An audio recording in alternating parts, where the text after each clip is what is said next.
পড়েছে। পুরোটা খুলে আবার ঠিক করতে হবে। আমি প্রযুক্তির ব্যাপারে বিশেষ কিছু জানি না, তাই বললাম, যা করার তাড়াতাড়ি করো, আমার অনেক কাজ আছে। শুধু এটুকুই বললাম, যা করতে হবে করে নাও। সে কিছু সময়ের জন্য বাইরে চলে গেল, হয়তো কোনো সরঞ্জাম বা অন্য কিছু আনতে। কিছুক্ষণ পরে সে ফিরে এলো এবং বলল, চলুন ভাবি। তার মুখে সামান্য হাসি ছিল, কিন্তু তার চোখে একটা অদ্ভুত ঝিলিক দেখলাম, যা আমার ঠিক বোঝা গেল না। এই কথা শুনে আমি একটু বিভ্রান্ত হয়ে গেলাম, কারণ সে আমাকে তার ঘরে নিয়ে যেতে চাইল। আমি যখন তার ঘরে গেলাম, তখন দেবর, আমার নাম পূজা, আমার বয়স 2-8 বছর। আমি দেখতে অনেক সুন্দর ছিলাম, গায়ের রং ছিল ফর্সা। আমার স্বামী বিদেশে যাওয়ার পর আমার দেবর সবসময় আমার সাথেই থাকতো। দিন দিন তার ব্যবহার অনেকটা পরিবর্তন হতে থাকে। একদিন সে আমাকে এমন কিছু বলল, যা শুনে আমি তো অবাক হয়ে গেলাম। বন্ধুরা, আজকের গল্পটা অনেক বেশি স্পেশাল, আর আশা করছি তোমাদের ভালো লাগবে। গল্পগুলো ভালো লাগলে ভিডিওটি লাইক, শেয়ার এবং চ্যানেলটি সাবস্ক্রাইব করো প্লিজ। বিয়ের পর থেকেই সংসারে টানাপোড়েন ও প্রতিদিনের খরচের বোঝা ধীরে ধীরে আমার উপর পড়তে শুরু করলো। বাড়ির অবস্থাও এমন ছিল না যে কোনো সাহায্য ছাড়া চলতে পারবো।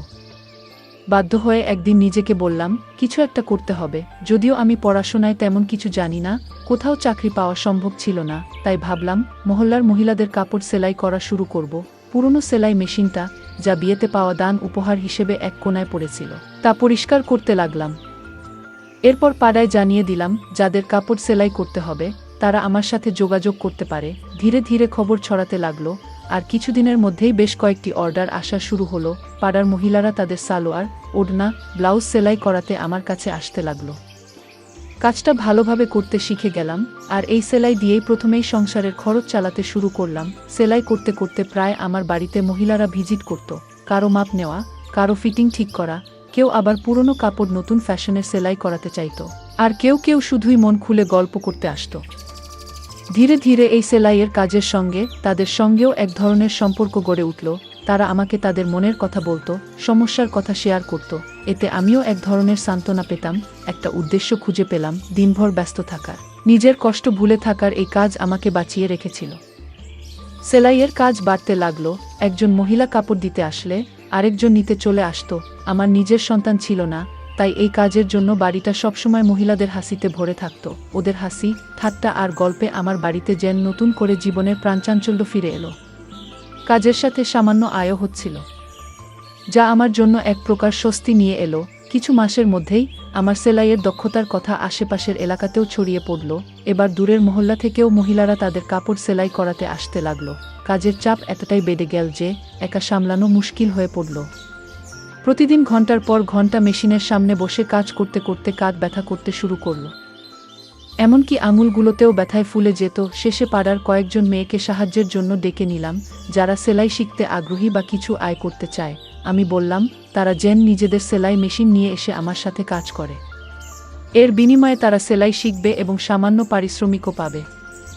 কেউ কেউ সেলাই মেশিন প্রথমবার ধরেছিল। ধৈর্য ধরে তাদের কাপড় ঠিক করে বসানো, সুতো লাগানো এবং সোজা সেলাইয়ের কৌশল শেখাতাম তাদের। আশায় আমার কাজ অনেক হালকা হয়ে গেল। এখন বাড়িটা আরও প্রাণবন্ত লাগত। ওরা হাসত, গল্প করত, আর মাঝে মাঝে আমার সাহায্যে নতুন কিছু ডিজাইন শিখত। তাদের সাথে আত্মীয়তার মতো একটা সম্পর্ক গড়ে উঠেছিল।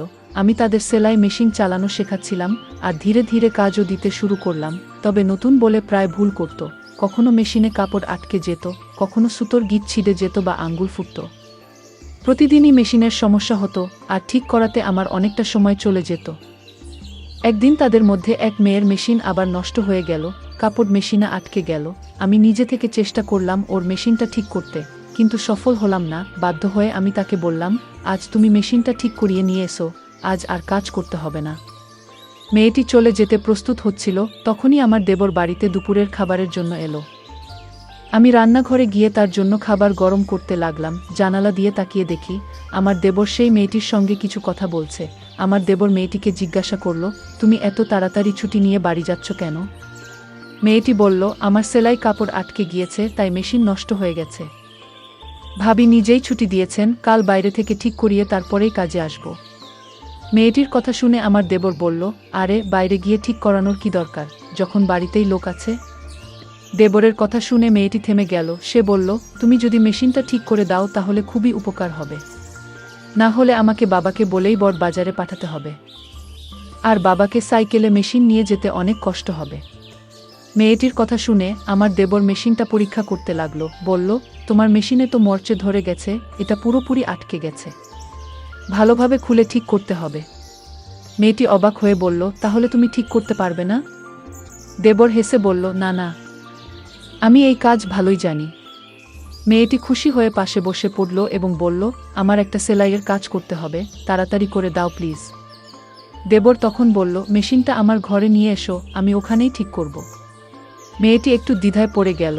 তখন দেবর বলল, আমার সব সরঞ্জাম ঘরেই আছে, তাই মেশিন ঠিকঠাক করার জন্য ওখানে নিয়ে যেতে হবে। দেবর বলল, আমি ঘরেই ঠিক করে দিচ্ছি। মেয়েটি মেশিন নিয়ে তার ঘরে গেল। আমি খাবার গরম করে বাইরে রাখলাম, কিন্তু অনেকক্ষণ কেটে গেলেও দেবর এবং সেই মেয়েটি ঘর থেকে বের হচ্ছিল না। দুজনেই তরুণ, তাই চিন্তায় পড়ে গেলাম। কিছুক্ষণ অপেক্ষা করলাম, কারণ দেবরের উপর সন্দেহ করতে চাইনি। তবু দীর্ঘ সময় পর ধৈর্য হারিয়ে অবশেষে দেবরের ঘরের দিকে যাওয়ার সিদ্ধান্ত নিলাম। ঠিক তখনই মেয়েটি সেলাই মেশিন নিয়ে বাইরে বেরিয়ে এসে বলল, ভাবি, মেশিন ঠিক হয়ে গেছে। ওর কথা শুনে আমারও স্বস্তি হলো এবং আমরা নিজেদের কাজে ফিরে গেলাম। কিন্তু আমি মনে মনে ভাবছিলাম, দেবর এতক্ষণ ঘরে কি করছিল। কিছুক্ষণ পরে দেবরও ঘর থেকে বেরিয়ে এসে বিছানায় বসে খাবার খেতে লাগলো। এর মধ্যে বাড়ির বিয়ের জন্য প্রচুর কাপড় সেলাইয়ের অর্ডার পেয়েছিলাম, আর সময় খুব কম ছিল বলে কিছুটা দুশ্চিন্তা ছিলাম। কিন্তু দেবর দ্রুত মেয়েটির মেশিন ঠিক করে দেওয়ায় কাজ সহজ হয়ে গেল। খাওয়া শেষ করে দেবর মজা করে বলল, যার মেশিন নষ্ট হবে, আমি আছি। আমি হেসে উঠলাম। এই সেলাই কাজ থেকে এখন বেশ ভালো আয় হচ্ছিল, তাই মনও বেশ ভালো ছিল। বিয়ের 9 বছর কেটে গেছে, আর স্বামী বিয়ের কিছুদিন পরেই বিদেশে কাজের জন্য চলে গিয়েছিল।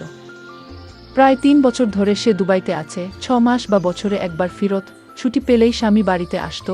সপ্তাহখানেক থেকে আবার দুবাই ফিরে যেত। বাড়িতে শ্বশুর, শাশুড়ি আর এক দেবর ছিল।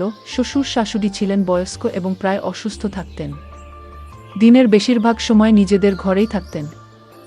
দেবর খুবই ভালো ছেলে ছিল। বয়স মাত্র 20 হলেও সে নিজেই একটি দোকান খুলেছিল, যেখানে মেশিন মেরামতের কাজ করত। আমি ওকে বলতাম, তুমি এখনো ছোট, পড়াশোনা করাটাই দরকার। কিন্তু সে বলতো, ভাবি, সংসার তো চলাতে হবে, কতদিন আর সব দায়িত্ব ভাইদের উপর ফেলে রাখা যাবে? ভাই বিদেশে আছে, বাড়িটাও ভাড়ার। মা বাবা অসুস্থ, তাই আমাকে কাজ করতেই হবে। সাধারণত দেবর দিনের বেশিরভাগ সময় দোকানেই থাকত, তবে মাঝে মধ্যে বাড়িতেও আসতো, আর আমি নিশ্চিন্তে থাকতাম। দেবর বাড়িতে এলেই এখানে ওখানে ছোটখাটো কাজগুলো করে দিত। আমার সাথে বসে অনেক গল্প করত। মেয়েরা যেসব মেশিন নিয়ে আসতো তা প্রায়ই নষ্ট হয়ে যেত, আর আমি দেবরকে বললেই সে দ্রুত ঠিক করে দিত। একদিন আমি সেলাই করছিলাম, আবারও সেই মেয়েটির মেশিন নষ্ট হয়ে গেল। এতে আমার রাগ উঠে গেল। বললাম, তুমি এত বড় হলে, কতদিন ধরে তোমার সেলাই শেখাচ্ছি, অথচ এখনো কিছুই শিখতে পারিনি। আমার রাগ দেখে মেয়েটি কেঁদে ফেল। আমি ওকে বললাম, তোমার মেশিন নিয়ে যাও এবং বাড়ি যাও। কিন্তু ঠিক সেই সময় আমার দেবর বাড়িতে এলো, আর মেয়েটিকে কাঁদতে দেখে বলল, ভাবি, ও কাঁদছে কেন? দেবর আশেপাশের সব মেয়েদের চিনত, তাই ওদের ব্যাপারে খোঁজখবর নিত। আমি বিরক্ত হয়ে বললাম, এই মেয়েটি আমাকে খুবই বিরক্ত করছে। মনে হচ্ছে ওকে কাজ থেকে বাদ দিয়ে দিই। ইচ্ছে করেই মেশিন নষ্ট করে ফেলে। আমার কথা শুনে দেবর হেসে ফেল। আমি রাগের মধ্যে ছিলাম, তাই ওকে একটু বকাও দিলাম। দেবর বলল, ভাবি, এর কোনো দোষ নেই। আজকালকার মেশিনগুলোই এমন, সহজে খারাপ হয়ে যায়। পুরনো দিনের মেশিন কিনলে তার অনেক বছর পর্যন্ত কোনো সমস্যা হতো না। এখন তো সবকিছুই লোকাল মানের। দেবরের কথা শুনে আমি ওর দিকে তাকালাম। সে তখন পকেট থেকে মোবাইল বের করে বলল, ভাবি, দাদার কল এসেছে, আপনি কথা বলবেন, আপনার রাগও মিটে যাবে। স্বামীর কথা শুনে আমি হেসে ফেললাম। দেবর খুবই দুষ্ট ছিল, মাঝে মাঝেই আমাকে মজা করত। আসলে কয়েকদিন ধরে আমার স্বামীর সাথে কথাই হয়নি, হয়তো কাজের জন্য ব্যস্ত ছিল। প্রায় প্রতিদিনই দেবরকে বলতাম, দাদার সাথে একটা কল লাগিয়ে দাও। কিন্তু সে প্রতিবারই বলতো, ভাবি, আজ মোবাইলে টাকা নেই, কাল কথা বলিয়ে দেব। তবে বেশ কিছুদিন পার হয়ে গেলেও সে কলটা করে দেয়নি। হয়তো সত্যিই ওর মোবাইলে টাকা ছিল না। কিন্তু আজ দেবর আমাকে মোবাইলটা ধরিয়ে দিতেই সবকিছু ভুলে গেলাম। মোবাইল হাতে নিয়ে নিজের ঘরে গিয়ে স্বামীর সঙ্গে কথা বলতে শুরু করলাম। বহুদিন ধরেই কথা হচ্ছিল না, তাই অনেক প্রয়োজনীয় কথা বলার ছিল। প্রায় 1-5 মিনিট পর কথা শেষ করে যখন কল কাটতে যাচ্ছিলাম, তখন স্বামী বললেন, মা বাবার সাথেও একটু কথা বলিয়ে দাও। আমি মোবাইলটি নিয়ে শ্বশুর শাশুড়ির ঘরে গিয়ে আমার স্বামীর সঙ্গে কথা বলালাম। তারা বেশ খুশি হলেন। সেখান থেকে বেরিয়ে এসে দেখলাম দেবর বাইরে নেই। এক মেয়ে বলল, ও এখনও তানিয়ার মেশিন ঠিক করছে। আর ওর ঘরের দিকে ইশারা করল। আমি কিছুটা অবাক হলাম, কারণ এতক্ষণ ধরে ওরা ঘরের ভেতরেই ছিল। ঠিক তখন মনে পড়ল আমি এখনও দেবরের জন্য খাবার গরম করিনি। নিজের মাথায় হাত ঠেকালাম। স্বামীর সঙ্গে কথা বলার ফাঁকে দেবরের খাবার দেওয়ার কথাই ভুলে গিয়েছিলাম। দেবর যখন বাইরে এলো তখন আমি বললাম, তুমি বসো, আমি তোমার জন্য খাবার গরম করে আনি। কিন্তু দেবর বলল, না ভাবি, আমার পেট ভরে গেছে, আজ খাবো না। হেসে সে বাইরে চলে গেল। আর আমি একটু অবাক হয়ে মেশিনের পাশে বসে ভাবতে লাগলাম, আসলে ও কোথায় গিয়ে পেট ভরালো। সেদিন আমি কাজের মাঝে হঠাৎ একপাশে দেখলাম আমার তানিয়া কিছু মেয়ের সাথে ধীরে ধীরে কথা বলছে। তার মুখে এক ধরনের আনন্দ ঝলকাচ্ছিল, যেন সে আনন্দে মেতে আছে। তার মুখে এক অদ্ভুত লালচে আভা ফুটে উঠেছিল, যা দেখে আমার মধ্যে হালকা অভিমান তৈরি হলো। আমি এগিয়ে গিয়ে প্রশ্ন করলাম, তানিয়া, তোমার মেশিন ঠিক হয়ে গেছে? সে তাড়াতাড়ি মাথা নাড়ল। আমি তাকে বললাম, তাহলে এবার কাজটা ঠিকঠাক করো। আমার কথা শুনে সবাই নিজেদের কাজে মন দিল। কাজ করতে করতে আমি আমার স্বামীর কথা ভাবতে লাগলাম। বহুদিন ধরে আমি চাইছিলাম সে যেন কিছুদিন বাড়িতে থাকে। আমার মন খুব চেয়েছিল তাকে বাড়িতে দেখতে, কিন্তু সে বলতো, যদি বাড়িতে আসি তাহলে বেশ কিছু খরচ হবে, তাই কিছুদিন না আসাই ভালো। আমি জানতাম সে আমাদের ভবিষ্যতের জন্য প্রতিটি টাকার হিসাব করছে, যাতে আমাদের ভবিষ্যৎ আরও ভালো হয়। কিন্তু তবু তার দূরত্ব আমাকে কষ্ট দিচ্ছিল। মনে মনে ভাবতাম, সে যদি প্রতিদিন বাড়ি ফিরত আমার সাথে থাকতো তাহলে কেমন হতো। আমি চাইতাম সে বাড়ি ফিরুক, হয়তো কম আয় হবে, কিন্তু সে পাশে থাকলে সবকিছু সহজ হতো। তাই আমি চুপচাপ সেলাইয়ের কাজে মন দিতাম। সেলাই করার মাধ্যমে কিছু আয় করতে পারছিলাম, যা ঘরের খরচের কিছুটা সাপেক্ষে সহযোগ হতো। আমি যা উপার্জন করতাম তা শাশুড়ির হাতে তুলে দিতাম। এতে সব মুখে হাসি ফুটে উঠত, আর আমার সময়টাও ভালো কেটে যেত। সেলাইয়ের কাজে নিয়োজিত মেয়েদের মেশিনগুলো প্রায়শই নষ্ট হয়ে যাচ্ছিল। অনেকবার বুঝিয়ে বলেছিলাম মেশিনগুলো ঠিকভাবে চালানো শিখতে হবে, কিন্তু প্রতিদিনই কারো না কারো মেশিনে কোনো না কোনো সমস্যা দেখা দিত। ভাবছিলাম, যদি মেশিন ঠিক করার কাজটাও শিখতে পারতাম তাহলে কেমন হতো। কিন্তু আমি তেমন শিক্ষিত নই, তাই এ ধরনের কাজ শেখার সাহস পাইনি। এই মেশিনগুলো আগে আমার শাশুড়ি চালাতেন। তিনি আমাদের সংসারের খরচ মেটানোর জন্যই সেলাই করতেন। কিন্তু আমার বিয়ের পরপরই শাশুড়ি অসুস্থ হয়ে পড়লেন, আর তখনই আমার স্বামী বিদেশে চলে গেলেন। আমি তখন ভাবলাম সেলাইয়ের কাজটি আমিই করব। এতে সংসারের জন্য কিছু টাকা আসবে, কিন্তু বুঝতে পারিনি যে এর সাথে কিছু বাড়তি সমস্যাও আসবে। সেদিনটাতে আমার খুব ভালো লাগছিল, কারণ সকালে আমার স্বামীর ফোন এসেছিল। স্বামীর খবর পেয়ে মনটা খুশিতে ভরে গিয়েছিল। তবে কাজের মধ্যে ঠিক তখনই আমাদের পাড়ার এক মহিলা এলেন। তিনি বললেন, আমার মেয়ের বিয়ে, আমি চাই তুমি বিয়ের জন্য প্রয়োজনীয় সব পোশাক সেলাই করে দাও।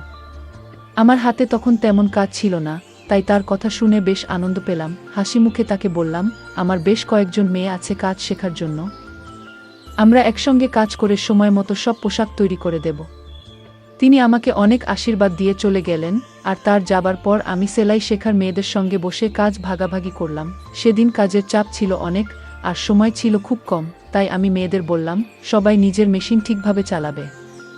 যদি কাজের মাঝে কারো মেশিন নষ্ট হয় তবে তাকে এই কাজ থেকে বাদ দিতে হবে। আমার কথা শুনে এক মেয়ে মৃদু হেসে বলল, ভাবি, আজ আপনার ছোট দেবর আসবে না? আমরা তার মাধ্যমেই আমাদের মেশিনগুলো ঠিক করিয়ে নেব। মেয়েটির মুখে চাপা হাসি ছিল, যার অর্থ আমি তখন পুরোপুরি বুঝতে পারিনি। আমি তখন কাপড়গুলো যাচাই করছিলাম, তাই বললাম, হ্যাঁ ঠিক আছে, দ্রুত মেশিনগুলো ঠিক করে নাও। এই কথায় সবাই যেন খুশি হয়ে উঠল। দুপুরে ছোট দেবর এলে মেয়েরা তার চারপাশে ঘিরে ধরল। সে বলল, আমি কি সব মেশিন ঠিক করার দায়িত্ব নিয়েছি? যাও, অন্য কারো কাছে নিয়ে যাও। তবু হাসতে হাসতে সে তাদের সাহায্য করতে লাগল। আমি এই দৃশ্য দেখে মৃদু হেসে ফেললাম, আর মেয়েরা একটু মন খারাপ করল। তারপর মেয়েরা মজার ছলে বলল, আমরা তো তোমার জন্য কিছু করতে চাই, আমরা তো বিনিময়ে কিছু দিতে চাই। হাসতে হাসতে আমার ছোট দেবর বলল, আচ্ছা তাহলে কিছু দিতেই হবে। তখন এক মেয়ে বলে উঠল, যেদিন তোমার বিয়ে হবে আমরা তোমার বউয়ের জন্য সেরা পোশাকটি সেলাই করে দেব।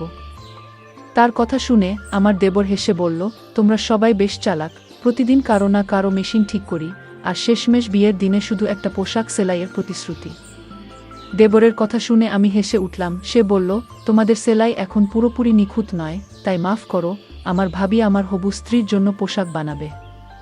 কথাটি বলে সে আমার দিকে তাকালো। আমি হেসে মেয়েদের বললাম, আমার ছোট দেবর এখনো খুব ছোট। তখন এক মেয়ে অবাক হয়ে বলল, ভাবি, কিন্তু ও তো দেখতে বেশ লম্বা।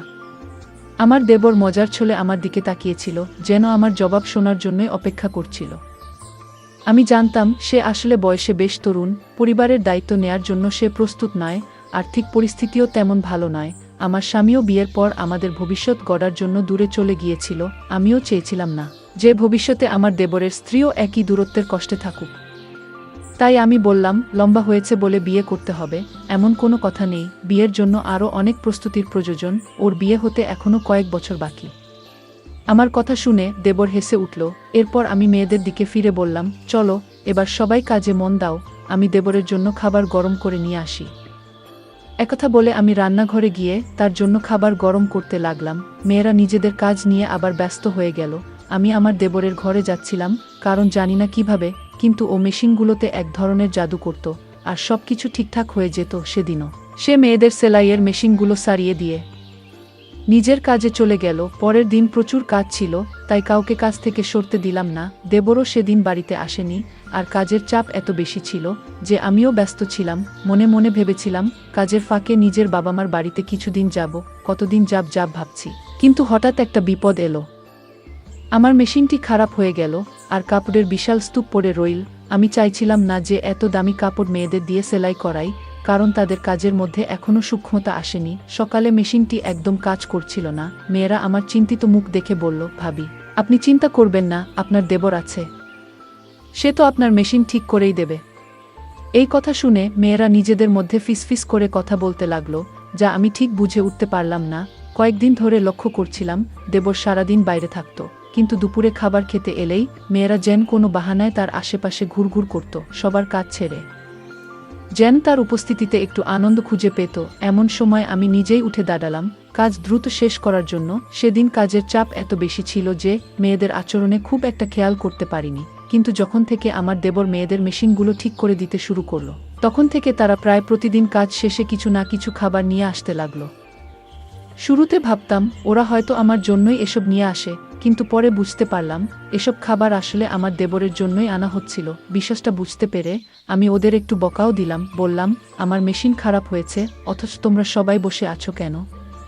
আমার কথা শুনে তারা চুপচাপ নিজেদের কাজে ফিরে গেল, আর আমি অপেক্ষা করতে লাগলাম দেবর কখন বাড়ি ফিরে আসবে। দুপুরেই তার বাড়ি ফেরার কথা, কিন্তু তখন পর্যন্ত ধৈর্য ধরে অপেক্ষা করতে লাগলাম।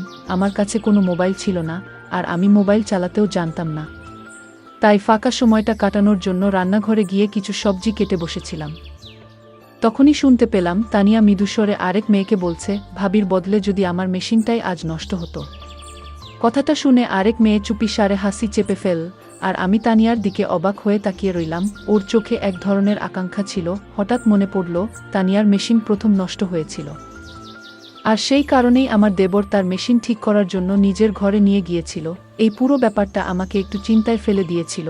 দুপুরের দিকে আমার দেবর বাড়ি এলো, আমি তার জন্য অপেক্ষা করছিলাম। সে বাড়িতে পা রাখতেই আমি বললাম, আজ আমার সেলাই মেশিনটা নষ্ট হয়ে গেছে, তাড়াতাড়ি এটা ঠিক করে দাও। আমি মেশিনের দিকে ইশারা করলাম, আর সে একবার আমার দিকে তাকিয়ে মেশিনের কাছে গেল। আমি বললাম, আগে ঠিকঠাক কাজ করছিল, কিন্তু আজ সকালে দেখি কাপড় আটকে যাচ্ছে। দেবর মেশিনটা চালিয়ে দেখে বলল, ভাবি, আপনার মেশিনে তো মরচে ধরেছে, পুরোটা খুলে আবার ঠিক করতে হবে। আমি প্রযুক্তির ব্যাপারে বিশেষ কিছু জানি না, তাই বললাম, যা করার তাড়াতাড়ি করো, আমার হাতে অনেক কাজ জমে আছে, দেরি হলে আর সেই পাড়ার মহিলা কাজ নিয়ে আসবেন না। আমার কথা শুনে দেবর আশ্বস্ত করে বলল, ভাবি, আপনি চিন্তা করবেন না, আমি আছি তো, আমি ঠিক করে দিচ্ছি। এটা বলেই দেবর মেশিনের বিভিন্ন অংশ খুলতে শুরু করলো। কিছুক্ষণ পর সে বলল, ভাবি, এভাবে ঠিক হবে না, মেশিনটা আমার ঘরে নিয়ে যেতে হবে। তার কথা শুনে আমি একটু অবাক হলাম। জিজ্ঞেস করলাম, ভেতরে এমন কি আছে যা এখানে নেই? আমার প্রশ্নে সে কিছুটা অপ্রস্তুত হয়ে বলল, ভাবি, আমার সমস্ত টুলস ভেতরেই রাখা, তাই মেশিন সেখানে নিয়ে যাওয়া ছাড়া আর কোনো উপায় নেই। তখন আমি বললাম, আমি তোমার সমস্ত টুলস বাইরে নিয়ে আসি। কিন্তু সে বলল, ভাবি, সেগুলো খুব ভারী, আপনি একা তুলতে পারবেন না, মেশিন ঠিক করাতে চাইলে ঘরেই নিয়ে যেতে হবে। তার কথা শুনে আমি কিছুটা অনুভব করলাম, কারণ আজই আমার মেশিনটি ঠিক করানো দরকার ছিল। তারপর কোনো উপায় না দেখে মেশিনটি তার ঘরে নিয়ে যাওয়ার জন্য রাজি হলাম। অবশেষে দেবরের কথামতো আমি মেশিন নিয়ে তার ঘরে গেলাম, কিন্তু সেখানে সে এমন একটি কথা বলল যা শুনে আমি অবাক হয়ে বাইরে বেরিয়ে এলাম। তার কথাগুলো কিছুতেই মেনে নিতে পারছিলাম না, কারণ আমি তার ভাবি। দেবর তখন দোকানে চলে গেল, আর আমি সোজা শ্বশুর শাশুড়ির ঘরে গেলাম এবং তাদের পুরো ঘটনাটি বললাম।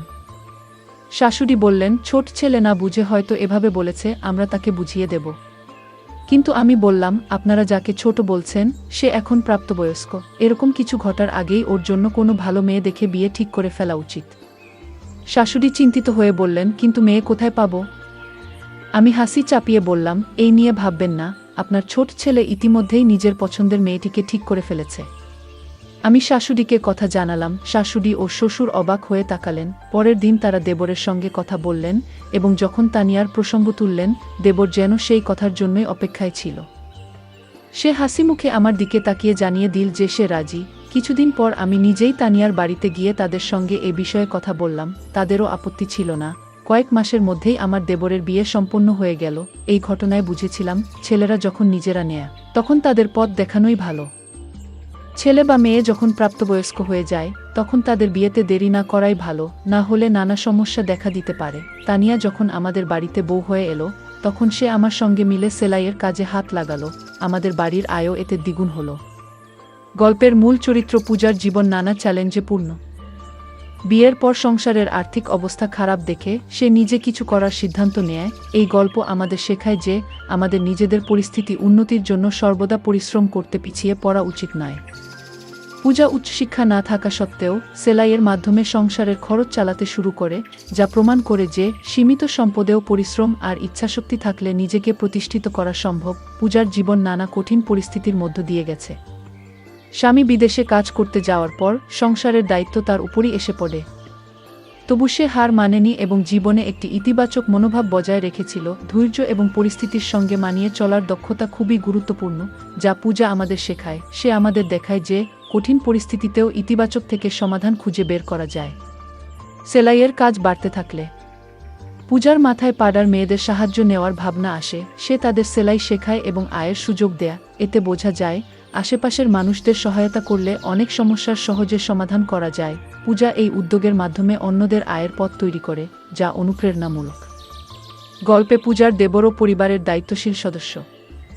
সে পড়াশোনার পরিবর্তে কাজকে প্রাধান্য দেয়া, সংসারের খরচে সাহায্য করতে। এতে বোঝা যায়, সময় ও পরিস্থিতির প্রয়োজনে সঠিক সিদ্ধান্ত নেওয়া জরুরি। মানুষের জীবনের সঠিক অগ্রাধিকার নির্ধারণ গুরুত্বপূর্ণ। পূজা কাজের মেয়েদের প্রতি সংবেদনশীল ও দায়িত্বশীল ছিল। শুধু সেলাই শেখানো নয়, তাদের ছোটখাট সমস্যা বোঝারও চেষ্টা করত। তার এই গুণ শেখায় অন্যের অনুভূতি সম্মান করার সঠিক মানবিক সম্পর্ক। সহযোগ চ্যালেঞ্জ আসলেও পূজা আত্মসম্মান বজায় রেখে কাজ চালিয়ে গেছে এবং অন্যদের সহায়তা নিয়ে নিজেকে দুর্বল মনে করেনি। এটি বোঝায় আত্মসম্মান ও আস্থা সাফল্যের মূল। পূজার স্বামী দূরে থাকলেও তার দেবর পাশে থেকেছে, যা শেখায় পরিবারের সহায়তা জীবনের অনেক সমস্যায় সহজ করে তোলে। পূজার সেলাইয়ের কাজ বাড়লে সে আশপাশের মেয়েদের কাজে যুক্ত করে, যা সহযোগিতার মনোভাবের উদাহরণ। এভাবে সে নিজের উন্নতির পাশাপাশি তাদের জীবিকাও রক্ষা করে। গল্পটি শেখায় যে এগিয়ে যেতে সঠিক সিদ্ধান্ত ও সহানুভূতি গুরুত্বপূর্ণ। পূজার কাজে আশেপাশের মহিলারা যুক্ত হওয়ায় তার ঘর শুধু সেলাইয়ের জায়গা নয়, সমস্যাগুলো শেয়ার করার স্থানও হয়ে ওঠে।